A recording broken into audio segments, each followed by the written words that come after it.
नमस्कार। India speaks loudly देख रहे हैं आप। मैं हूं आपके साथ प्रांशु राठौर।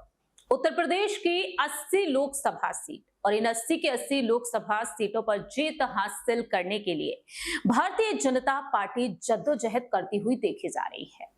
दरअसल आपको बता दें कि बीजेपी ने अपने तमाम दिग्गज नेताओं के टिकट इस बार काट दिए, तो कहीं देखा जा रहा है कि कई दिग्गजों को वह मैदान में उतारती हुई भी नजर आई है। लेकिन कई ऐसे नेता हैं जिनके हाथ में कुछ भी लगता हुआ नजर नहीं आया, यानी कि उन्हें टिकट मिला तक नहीं है जिसकी उम्मीद में वह लंबे वक्त से बैठे हुए हैं।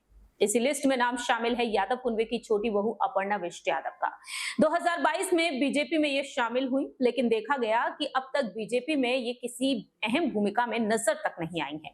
लोकसभा चुनाव में भी इन्हें टिकट नहीं दिया गया, लेकिन अपर्णा यादव को उनके ही परिवार के खिलाफ बीजेपी ने उतार रखा है। दरअसल आपको बता दें कि चुनावी प्रचार में अब अपर्णा यादव जुट चुकी हैं।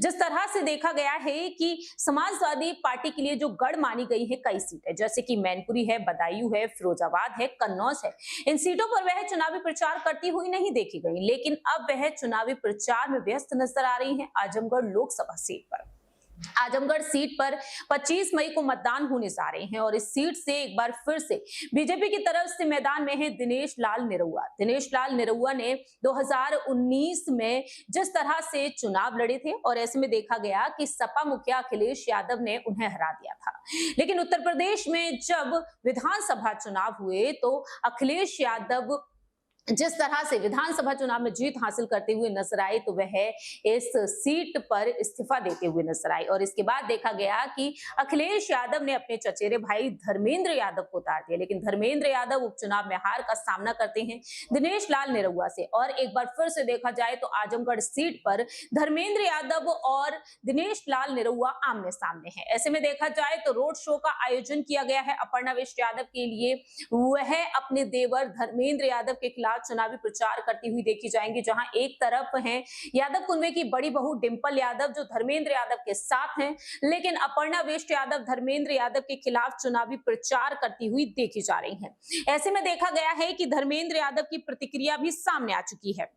वह साफ तौर पर कहते हुए नजर आए हैं कि बीजेपी में हैं अपर्णा बिष्ट यादव और ऐसे में अपर्णा को लेकर वह कहते हैं, जब उनसे सवाल पूछा गया कि बीजेपी की सदस्य हैं, वो जो करना चाहेंगी वह करेंगी, उसमें हम तो कुछ नहीं कह सकते। इस तरह से धर्मेंद्र यादव ने बात रखी है। आजमगढ़ के लोग क्या फैसला लेंगे वो आजमगढ़ के लोग नहीं बल्कि पूरा देश जानता है। डिंपल यादव के समर्थन में उनके जनसभा करने पर सपा उम्मीदवार ने कहा कि डिंपल यादव देश की आधी आबादी की सबसे सशक्त नेता हैं। 2 दिन पहले यहाँ की सपा के लिए अपील करके गई।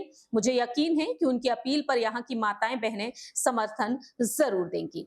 अब ऐसे में देखने वाली बात यही होगी कि अपर्णा बिष्ट यादव का यहाँ पर रोड शो करना और दूसरी ही तरफ डिंपल यादव लगातार धर्मेंद्र यादव के समर्थन में वोट के लिए अपील करती हुई नजर आएंगे। देखना यहाँ पर दिलचस्प होगा कि आखिरकार अपर्णा बिष्ट यादव का रोड शो यहाँ पर वो सियासी असर दिखाने में कामयाब होगा या फिर डिंपल यादव का।